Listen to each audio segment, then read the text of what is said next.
کہ ایک دم طوفان آنے والا ہے اور مجھے کوئی کوئی بہت زور سے ہوا چلنے والی، تو وہ جلدی سے کسی دیوار کے اوٹ میں ہو جائے یا کسی گھر کے اندر گھس جائے، اس کو کہتے ہیں پناہ پکڑنا. صحیح. پناہ کس چیز کی لی جاتی ہے؟ جو اپنے سے زیادہ اسٹرانگ ہو اور جو بچا سکتا ہو.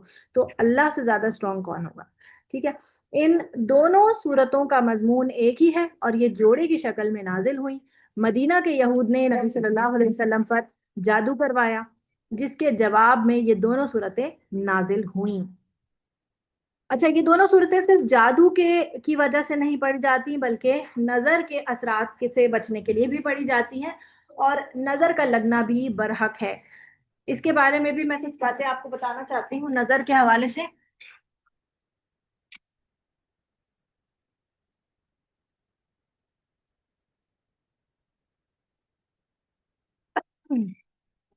نظر جو ہے وہ برحق ہے. نظر ہر چیز کو لگ سکتی ہے اور کسی کی بھی لگ سکتی ہے، حتیٰ کہ نابینا کی نظر بھی لگ سکتی ہے.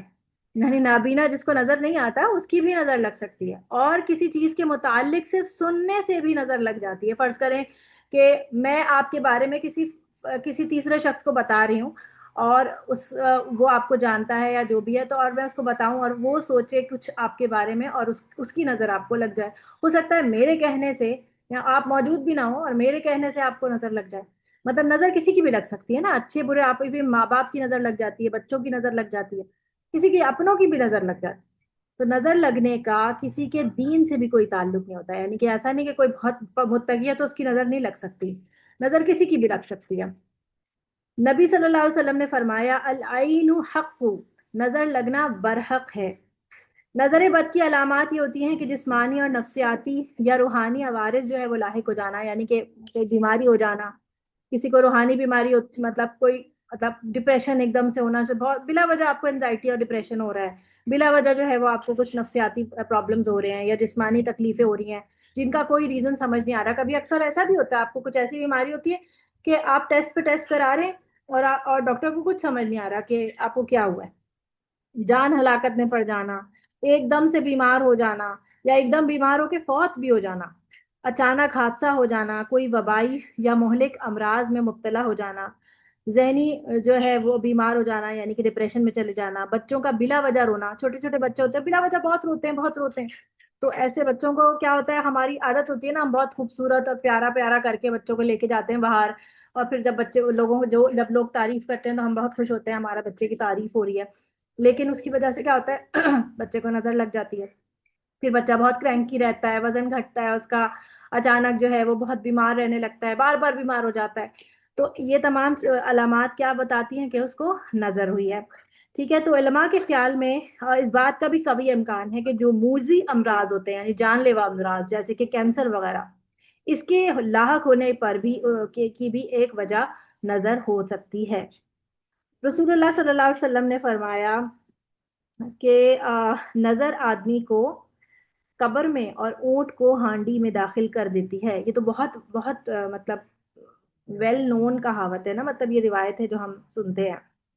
دوسرا یہ کہ نظر کے حوالے سے حضرت عائشہ روایت کرتی ہیں کہ نبی کریم صلی اللہ علیہ وسلم نے فرمایا کہ نظر لگنے سے اللہ کی پناہ مانگو، کیونکہ نظر کا لگ جانا برحق ہے، اور تم اپنی ضرورتوں کو پورا کرنے کے لیے ان کو رازداری میں رکھ کر مدد حاصل کرو. یعنی ہر چیز کی تشہیر ضروری نہیں ہوتی. جب تک کہ آپ کا کام نہ ہو جائے آپ لوگوں کو مت بتائیں. آپ کو نہیں پتا کس کی نظر لگ جائے، ٹھیک ہے. تو آپ جب تک کوئی کام آپ نے کوئی کام سوچا ہوا ہے، آپ نے کہیں پہ کوئی بڑا انویسٹمنٹ کر رکھی ہے، کوئی بھی آپ کو خوشخبری ملنے والی ہے، یا کوئی بھی ایسا کوئی کام آپ کا اٹکا ہوا ہے، آپ کا ہونے والا ہے، تو وہ آپ کسی سے ذکر نہ کریں جب تک کہ وہ ہو نہ جائے. یا یہ کہ جیسے بہت سے لوگوں کی عادت ہوتی ہے کہ وہ کچھ اپنے لیے پلان کرتے ہیں کہ ہم یہ کرنے والے ہیں. پلاننگز جو ہوتی ہیں وہ پلاننگز بھی شیئر کرتے رہتے ہیں. تو وہ پلاننگز کی وجہ سے کیا ہوتا ہے، وہ کام اٹک جاتا ہے. تو وہ کام اٹک جاتا ہے، وہ ہو نہیں پاتا پورا. تو وہ وجہ اس کی یہی ہوتی ہے کہ نظر لگ گئی. تو ان سب چیزوں میں رازداری جب تک کہ وہ پوری طرح پائے تکمیل پر نہ پہنچ جائے. اسی لیے آپ دیکھیں کہ پریگننسیز کو بھی بڑی بوڑھیاں پہلے کہا کرتی تھیں کہ فوراً نہیں بتاؤ. ابھی جو شروع کا اگر جو وہ ہوتا ہے جو شروع کا فرسٹ ٹائمسٹر ہوتا ہے اس کو کہتے ہیں کہ نہیں بتاؤ، کسی کو چھپا کے رکھو جب تک کہ 4 مہینے نہ گزر جائے. اور 4 مہینے گزرنے کو کیوں کہتے تھے؟ اس لیے کیونکہ اس وقت روح پھونک دی جاتی تھی نا، روح پھونک دی جاتی ہے، تو اس لیے پھر کہا جاتا تھا کہ اب تو یہ ہے کہ اب وہ مضبوط ہو گیا ہے، وہ نطفہ اندر جو بھی ایمبریو ہے، تو اب جو ہے وہ اس کو بتا سکتے ہیں. لیکن پھر تب بھی لوگ بہت سے ایسے لوگوں سے چھپاتے تھے کہ جن کے گھر میں بچے نہیں ہیں، یا جن کے جو بے اولاد ہیں، یا اس طرح کے لوگوں سے چھپا رہے ہوتے تھے کہ کہیں نظر نہ لگ جائے. لیکن وہ نظر کسی کی بھی لگ سکتی ہے، صرف اس لیے نہیں کہ کسی کی اولاد نہیں ہے، ہو سکتا ہے کہ جس کی اولاد ہو اس کی بھی نظر لگ جائے، کسی کی بھی لگ سکتی ہے نا. یہاں پر کوئی بات یہ نہیں کہی گئی کہ کوئی برے نظر سے ہی کوئی بات کرے گا تو نظر لگے گی، کسی کی کوئی اچھے الفاظ میں بھی کوئی کچھ کہہ رہا ہے تو بھی نظر لگ سکتی ہے. اب اگر آپ سوچیں کہ اپنے آپ کو، تو میں آگے بتاؤں گی کہ ہم نظر سے کیسے بچ سکتے ہیں، لیکن اگر ہم کسی کو نظر نہ لگائیں اس کا کیا طریقہ ہوگا؟ تو جب آپ کسی کی چیز دیکھیں تو اسے برکت کی دعا دیں. سب سے امپورٹنٹ بات کہ جب بھی آپ کسی کی کوئی اچھی چیز دیکھیں تو فوراً اس کو کہیں بارک اللہ فیک، یعنی کہ تمہیں اس چیز سے اللہ تعالیٰ تمہیں اس پہ برکت عطا کرے. اور ماشاء اللہ لا قوت الا باللہ، صرف خالی ماشاء اللہ نہیں، ماشاء اللہ لا قوت الا باللہ. یہ پورا لفظ جو ہے وہ سورۃ الکہف میں آتا ہے کہ جب وہ اپنے باغ میں داخل ہوتا ہے وہ شخص، تو وہ کہتا ہے، وہ اپنے آپ پہ بہت غرور کر رہا ہوتا ہے کہ یہ سب تو میرا، دیکھو میں نے مجھے کتنا کچھ اللہ تعالیٰ نے دے رکھا ہے، اور مطلب اس طرح کی کچھ بڑی بڑی باتیں کر رہا ہوتا ہے. تو اس پر اس کا دوست جو ہوتا ہے وہ یہ کہتا ہے کہ تم نے یہ کیوں نہ کہا کہ ماشاء اللہ لا قوت الا باللہ. تو یہ لفظ آپ کو یہ بولنا چاہیے. جی ثنا بولیے، کیا کہہ رہی ہیں؟ جی السلام علیکم. وعلیکم السلام. مجھے یہ پوچھنا تھا، یہ ماشاء اللہ ہی لا حول ولا قوت ہوتا ہے یا ماشاء اللہ ہی لا قوت؟ ماشاء اللہ لا حول ولا قوت ہوتا ہے یا صرف لا قوت ہوتا ہے؟ لا حول ولا قوت ماشاء اللہ. یہ آپ نا سورۃ کہف میں دیکھیے گا، یہ اس میں اوکے. آپ کو ملے گا ماشاء اللہ لا قوت الا باللہ. یہ ہے، سوری حولا نہیں، لا لا قوت. قوت الا باللہ. اوکے اوکے ماشاء جزاک اللہ لا قوت الا باللہ. یہ لفظ آپ کو مطلب یاد ہونا چاہیے، یا آپ کو جب بھی آپ کسی کو دعا دیں تو اس طرح بولیں، یا پھر آپ اس کو بارک اللہ فیک، یعنی کہ اللہ تمہیں اس میں برکت عطا کرے. تو ہماری جو عادت ہوتی ہے نا، ہم کوئی نئی نیوز سنتے ہیں تو ہماری عادت ہوتی ہے ہم بولتے ہیں واو گریٹ واٹ اے نیوز، اس قسم کے ہمارے الفاظ ہمارے منہ سے نکلتے ہیں. ہمارے الفاظ اس طرح کے ہونے چاہیے، ٹھیک ہے؟ اچھا جی، تو یہ ہم نے سیکھ لیا کہ ہم کسی کو نظر نہ لگائیں. تو ہمیں کیا کرنا چاہیے؟ اگر ہم کو نظر سے اپنے آپ کو بچانا ہے تو اس کا کیا طریقہ ہوگا؟ تو اس میں جو سارے فہرست آتی ہیں وہ یہ تینوں جو معوذتین ہیں اور سورۃ الاخلاص ہے. یہ تین مرتبہ صبح شام آپ کو پڑھنا چاہیے، ٹھیک ہے؟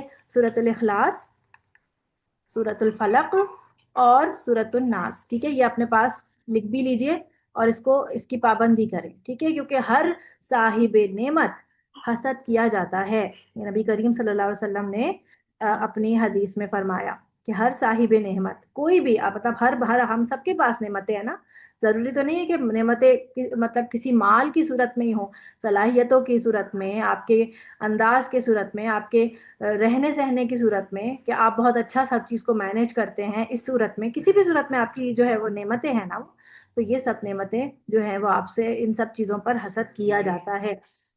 تو 3 مرتبہ جو ہے وہ آپ نے تین مرتبہ ان کو پڑھنا ہے.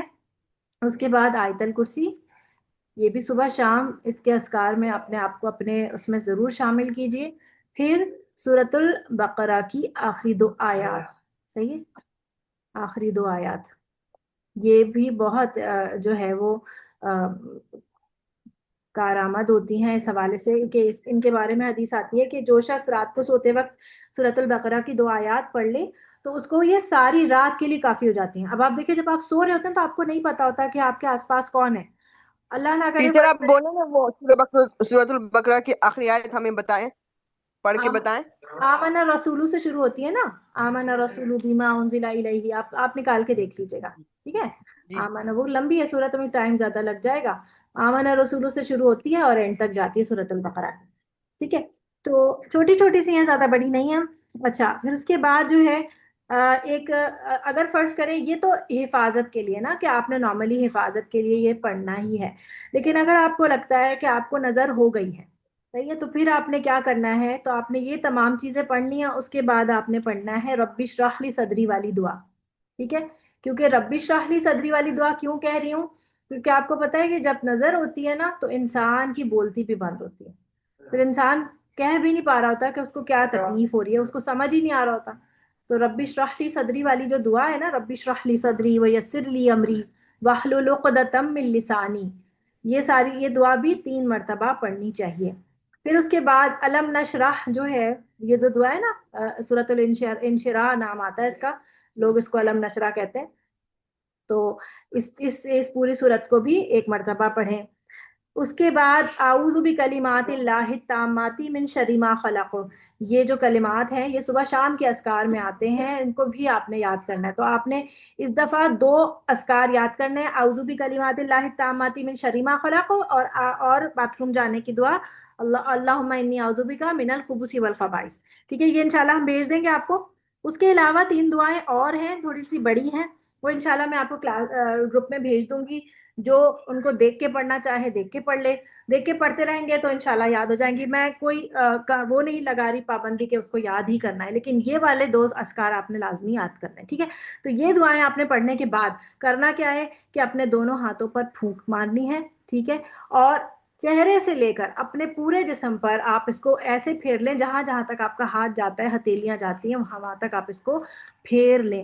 اسی طرح اگر آپ اپنے بچے کو بھی دم کر رہے ہیں تو اسی طرح آپ اس کو اپنے ہاتھ پہ پھونک مار کے، یا تو آپ اس کو ہاتھ پھیر دیں یا پھر آپ اس کو ویسے ہی دم کر دیں۔ دم کس طرح کریں گے کہ آپ 3 دفعہ جو ہے پھونک ماریں گے رائٹ کان کی طرف، ٹھیک ہے، یعنی کندھے کی طرف، اور کان سے لے کے کندھے کی طرف، اور 3 دفعہ جو ہے وہ بائیں کان سے کندھے کی طرف، اور پھر ایک پھونک اوپر سے نیچے تک مار دیں، تو یہ ایک طرح سے حصار بن جاتا ہے حفاظتی، ٹھیک ہے؟ مس یہ معاوضتین کے لیے بتا رہی ہے نا؟ یہ میں سارے معوذتین بھی اور یہ سارے اذکار پڑھ لینے کے بعد آپ پھونک مار لیں، ٹھیک ہے؟ جی اس جی کے علاوہ بھی اگر آپ کو لگتا ہے کہ کوئی شخص آپ کو مطلب بیماری آپ کو محسوس رہتی ہے کہ آپ مستقل بیمار رہتے ہیں، تو آپ سورۃ الفاتحہ کو بھی اس میں شامل کر لیں، 7 مرتبہ سورۃ الفاتحہ کو پڑھ کے پانی پہ دم کر کے بھی پی سکتے ہیں، اور اس کو اپنے ہاتھوں پہ دم کر کے بھی اپنے اوپر پھیر سکتے ہیں۔ بچہ بیمار ہوتا ہے اکثر، تو آپ اس کے اوپر بھی سورۃ الفاتحہ پڑھ کے دم کریں، اور اس طرح اس کو بھی انشاءاللہ فاقہ ہوگا، کیونکہ سورۃ الفاتحہ کو سورۃ الشفاء بھی کہا جاتا ہے، ٹھیک ہے؟ اچھا جی، کچھ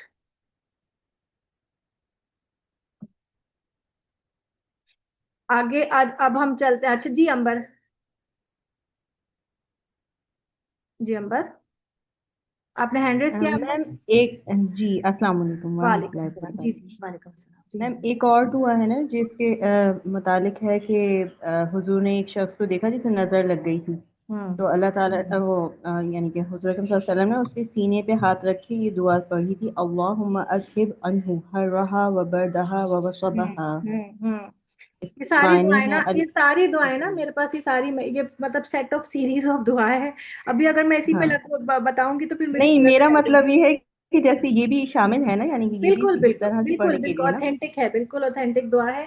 میں پڑھ دیتی ہوں 1-2 دعائیں آپ کے سامنے۔ اعوذ بکلمات اور اللہ التامہ من کل شیطان وہامہ ومن کل عین لامہ، ایک یہ دعا، بسم اللہ ارقیک من کل شیء یؤذیک من شر کل نفس او عین حاسد اللہ یشفیک، بسم اللہ ارقیک، بسم اللہ یبریک ومن کل داء یشفیک ومن شر حاسد اذا حسد وشر کل ذی عین۔ انشاءاللہ اس کا ترجمہ کے ساتھ اس کو ہم بھیج دیں گے۔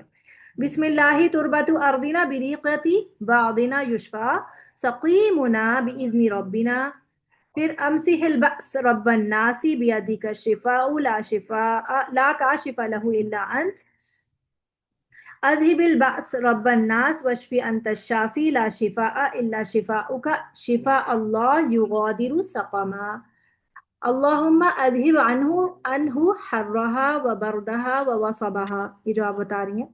پھر اعوذ باللہ السمیع العلیم من الشیطان الرجیم من ہمزہ ونفخہ ونفثہ، یعنی کہ اعوذ باللہ میں پناہ طلب کرتی ہوں اللہ کی، جو کون ہے؟ السمیع العلیم، جو بہت سننے والا اور بہت جاننے والا ہے، من الشیطان الرجیم، اس کے شر سے جو بہت ہی مردود ہے، شیطان کے شر سے، من حمزہ، دیکھیں من دوبارہ آ رہا ہے، تو من کیا؟ اس کی اکساہٹوں سے، ونفخہ، اور اس کی پھونک سے، ونفثی، اور اس کے وسوسوں سے۔ تو وسوسے بھی تو وہ ڈالتا ہے نا مستقل آپ کو، جو مینیپولیٹ کرتا ہے آپ کو، ڈپریشن میں جاتا ہے۔ آپ کو پتہ ہے جو لوگ ڈپریشن میں جاتے ہیں ان کو بار بار جو ہے وہ اس طرح کے خیالات وہ ڈالتا ہے کہ تمہیں تو کوئی پسند نہیں کرتا، اور تم تو ایسے اور تم ویسے اور تم یوں ہو، اور تمہاری اس دنیا میں کسی کو کوئی ضرورت نہیں ہے، اور تم مر جاؤ گے تو دیکھیں گے لوگ کیسا ہوگا، اور پھر اس طرح کی باتیں کر کے اس کے ذہن میں ڈال کے کیا ہوتا ہے، سوسائیڈل تھاٹس ڈالتا ہے، اور وہ انسان، اکثر لوگ سوسائڈ کر لیتے ہیں ڈپریشن میں۔ تو ان تمام چیزوں سے ہمیں اللہ تعالیٰ کی پناہ طلب کرنی چاہیے۔ اچھا جی، اب اس میں دیکھیں سورت کو شروع کر لیتے ہیں، اعوذ باللہ من الشیطان الرجیم۔ تو دیکھیں میں نے اعوذ کا لفظ کو آپ کو ایکسپلین کیا کہ اس کا روٹ ورڈ ہوتا ہے عین، واو اور دال۔ اس کا معنی ہوتا ہے کسی اسٹرانگ شیلٹر کی پناہ طلب کرنا، جس کے بارے میں ہمیں یہ اندازہ ہو کہ یہ اس کے کوئی چیز ایسی جس سے ہم خود مقابلہ نہ کر سکتے ہوں، تو کسی مضبوط سہارے کی طرف رجوع کر لینا۔ کل جو ہے اس کا معنی یہ فعل امر ہے۔ فعل امر کیا ہوتا ہے؟ ابھی تھوڑی سی چیزیں ہیں، نہیں میرا خیال ہے میں اس کو ابھی ایکسپلین نہ کروں، یہ ہم اینڈ میں چلیں گے، ٹھیک ہے؟ میں آپ کو بعد میں سمجھاتی ہوں۔ قل اعوذ برب الفلق، کہہ دیجئے، نبی کریم صلی اللہ علیہ وسلم سے کہا جا رہا ہے کہ آپ کہہ دیجئے کہ میں صبح کے رب کی پناہ میں آتا ہوں۔ یعنی اب یہاں پر دیکھیں ایگزیکٹلی نا فلق کا معنی یہاں پہ صبح کے رب کر دیا گیا ہے، صبح، لیکن فلق کا معنی صرف صبح نہیں ہے، کیونکہ تفسیر کے مطابق دیکھیں فلق کا معنی ہوتا ہے پھٹنا یا الگ ہونا یا پھاڑنا بھی، جیسے فالقو، فالقو کا معنی ہوتا ہے پھاڑنے والا، تو فالق الاصباح اس کا معنی ہے کہ صبح کو پھاڑنے والا اور ظلمت سے الگ کرنے والا۔ یعنی کہ جب رات سے صبح ہوتی ہے نا تو ایسا لگتا ہے کہ ایک چادر کو جو ہے وہ کالی چادر کو پھاڑ کے صبح جو ہے وہ نکل رہی ہے، ایک لائن شروع ہوتی ہے، ایک لائن بالکل باریک سی وائٹ کلر کی، اور پھر وہ بڑھتے بڑھتے بڑھتے غیر محسوس طریقے سے ایک دم پوری طرح سے اجالا ہو جاتا ہے۔ تو یہ ایک طرح سے آپ سمجھے کہ رات کا سینہ چاک کر کے جو ہے وہ صبح نکلتی ہے۔ جب رات ہوتی ہے تو آپ کو یہ احساس بھی نہیں ہوتا کہ شاید صبح کیسے ہوگی، مطلب صبح اس رات کو دیکھ کے مطلب انسان یہ سوچتا ہے کہ شاید صبح نہ ہو۔ کبھی کبھی انسان پہ ایسے لمحات آتے ہیں نا کہ انسان بہت پریشان ہو جاتا ہے، اور اپنی جو ہے وہ اس میں کیا کہتے ہیں، اپنی پریشانیوں میں اور ان چیزوں میں، اپنی بیماریوں میں اتنا الجھا ہوا ہوتا ہے کہ اس کو لگتا ہے کہ شاید میں کبھی ٹھیک نہیں ہوں گا یا حالات کبھی صحیح نہیں ہوں گے، تو وہ اس رات کو جو ہے وہ سمجھتا ہے کہ یہ مستقل ہے۔ تو ایسے میں اسے امید دلائی جا رہی ہے کہ جو اللہ، جو رب رات کا سینہ چیر کر صبح نکالتا ہے، وہ تمہاری ظلمتوں کو بھی الگ کر سکتا ہے، یعنی کہ تمہیں اس سے نجات دے سکتا ہے۔ تو اللہ تعالیٰ کی وہ ذات ہے جو ہر وہ چیز جو کہ پھٹ کے نکلتی ہے، یعنی کہ اس میں فلقہ کا جو وہ ہے نا مفہوم شامل ہوتا ہے۔ جیسے آپ دیکھیں کہ زمین میں جو ہم دانہ ڈالتے ہیں، زمین کے اندر جو سیڈ ڈالا جاتا ہے وہ پھٹتا ہے اور اس کے اندر سے کوپل نکلتی ہے، اور وہ آپ دیکھیں کہ اگر آپ کسی نارملی جو سیڈز ہوتے ہیں اگر آپ ان کے اوپر ویسے ہتھوڑا مارے تو کبھی ادھر سلپ ہو جائیں گے، کبھی ادھر سلپ ہو جائیں گے، آپ انہیں توڑ نہیں پاتے۔ لیکن آپ دیکھیں کہ اندھیری زمین کے اندر اتنے اندر آپ اسے دبا دیتے ہیں، اللہ تعالیٰ اس کو پھاڑتا ہے اور اس کے اندر سے ایک اتنی نازک سی کومپل نکلتی ہے جس کو ہاتھ ہی لگاؤ تو شاید گر جائے۔ تو آپ دیکھیں اتنی ہارڈ چیز کے اندر سے اتنی نازک سی کومپل، اور پھر اس کے بعد وہ تناور درخت بھی بن جاتا ہے۔ تو وہ آپ اگر آپ میں سے کسی نے گارڈننگ کی ہو تو آپ کو اتنا اچھا لگتا ہے کہ جب کسی سیڈ میں سے پودا نکلنا شروع ہوتا ہے چھوٹا چھوٹا سا اور اس کی کومپلیں نکلتی ہیں، وہ آپ کو اتنے پیارے لگتے ہیں بالکل اپنے بچوں جیسے۔ تو آپ دیکھیں کہ یہ اللہ کی کیسی شاندار جو ہے وہ قوت ہے، اور کتنی پیاری اللہ تعالیٰ کی یہ ایک صفت ہے کہ اللہ تعالیٰ دانے کو پھاڑ کر اس میں سے نباتات اور لیونگ تھنگ نکال دیتا ہے۔ پھر دوسری چیز یہ ہے کہ جو دیکھیں انڈا جو ہوتا ہے وہ ہارڈ شیل ہوتا ہے، اس کے اندر سے جو بچہ نکلتا ہے وہ بھی ہیچ ہوتا ہے تو پھٹ کے نکلتا ہے۔ اسی طرح جو مادہ رحم مادر میں جو بیبی ہوتا ہے وہ بھی ایک جھلی میں ہوتا ہے، وہ بھی جھلی پھٹتی ہے، واٹر بیگ برسٹ ہو گیا یہ سنتے نہیں ہم، وہ بھی پھٹتی ہے، تو اس میں سے بھی جو ہے جو زندگی اللہ تعالیٰ نے اس طرح پیدا کی. تو یہ فلقہ کا مطلب ہر وہ چیز جو کہ پھٹ کے نکل رہی ہے نا، جس کے بارے میں آپ سوچ بھی نہیں سکتے نا، مطلب آپ ایک سیڈ کے بارے میں دیکھ کر اس کو ابھی سوچ نہیں سکتے کہ اس کے اندر کیا کوئی پودا جو چھپا ہوا ہے، لیکن اللہ تعالیٰ اس میں سے نکال رہے ہیں. انڈا جب ہم بنا رہے ہوتے ہیں تو ہم کہتے ہیں کہ اس کے اندر سے کیا کوئی بچہ چھپا ہوا ہے، نہیں، لیکن اللہ اس کے اندر سے نکال رہا ہے. ایک انسان، ایک عورت، اس کے اندر سے کیسے جو ہے وہ ایک چینجز آتی ہیں اور جا کے وہ جو ہے وہ ایک بیبی جو ہے وہ بنتا ہے.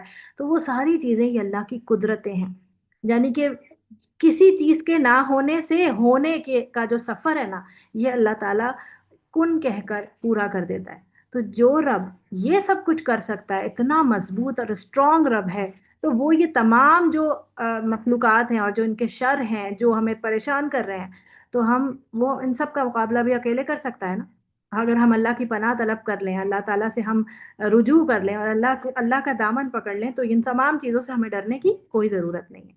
ٹھیک ہے. پھر دیکھیں کہ اللہ کے علاوہ دوسرے سے پناہ مانگنا جو ہے وہ شرک ہے. جیسے پناہ اس وقت مانگی جاتی ہے جب انسان کو کوئی ایسا خطرہ درپیش ہو جس کی مدافعت کرنے کی وہ اپنے آپ میں ہمت نہیں پاتا، اور اس ہستی سے پناہ مانگی جاتی ہے جو نہ صرف یہ پناہ مانگنے والے سے زیادہ طاقتور ہو بلکہ اس چیز سے بھی طاقتور ہو جس سے حملہ یا تکلیف کا خطرہ ہے.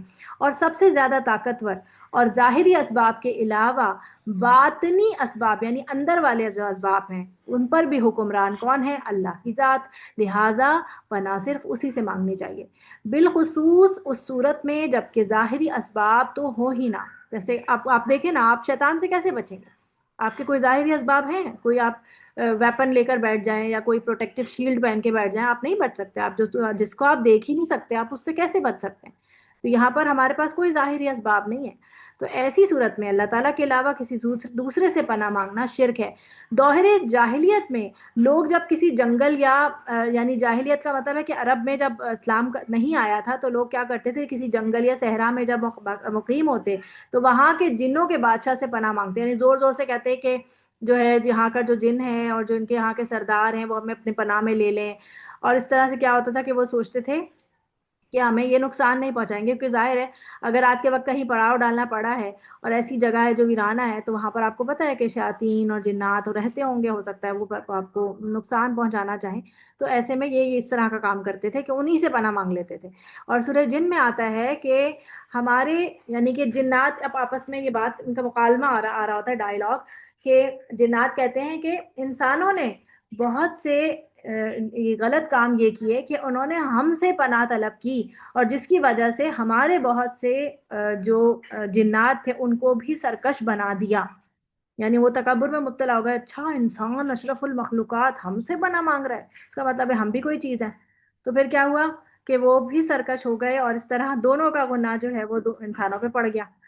تو یہ چیز جو ہے صحیح نہیں ہے. اسی طرح بہت سے لوگ جو ہے نا اس طرح کی باتیں کرتے ہیں، مطلب کہ گھروں میں جو ہے وہ ہم کلام ہو رہے ہوتے ہیں جنات کے ساتھ. آپ کو پتہ ہے جنات سے دوستی جو ہے وہ جائز نہیں ہے. ہمیں جنات کے ساتھ کوئی رابطہ کرنے کا کوئی وہ نہیں ہے، مطلب الاؤڈ نہیں ہے ہم. تو جو بہت سے لوگ جو عامل ہوتے ہیں جو یہ کیا کہتے ہیں جادو ٹونا وغیرہ کرتے ہیں نا، یا عامل بابا جو آپ کو سٹریٹس پہ لکھے ہوئے ملتے ہیں، یہ سب جنات کو قابو کرتے ہیں اور یہ سب شرک کرتے ہیں. کیونکہ جنات شیاطین کب آپ کی مدد کریں گے؟ جب آپ ان کو اپنے سے زیادہ طاقتور مانیں گے اور آپ اپنے آپ کو منصب انسانیت سے نیچے گرائیں گے، تبھی وہ خوش ہوں گے. اب انسان، آپ کو پتہ ہے کہ جو لوگ جادو کرتے ہیں یا جو جنوں کو قابو کرتے ہیں ان کے بارے میں ریسرچ میں آتا ہے کہ یہ لوگ اتنے گندے اور پلید رہتے ہیں کہ کئی کئی دن تک کسی قبر میں بیٹھ کر چلا کرتے ہیں، اور جس قبر میں یہ بیٹھتے ہیں وہیں پر یہ اپنی غلاظت بھی کرتے ہیں اور اسی میں پڑے رہتے ہیں. اور جب اسی میں پڑے رہتے ہیں تو آپ سوچیں کہ اپنے منصب انسانیت سے تو نیچے گر گئے نا. کوئی بھی انسان ایسا کرنا تو نہیں چاہے گا کہ اپنی ہی غلاظت میں پڑا رہے اور اسی میں پڑے رہتے ہیں، اور پھر اس کے بعد جا کے ان کو جنوں کی مائیت اور ان کی دوستی نصیب ہوتی ہے، اور پھر اس کے بعد وہ ان کے کچھ کام کرنے کے کو راضی ہوتے ہیں. جی تابش، آپ کیا کہہ رہی ہیں؟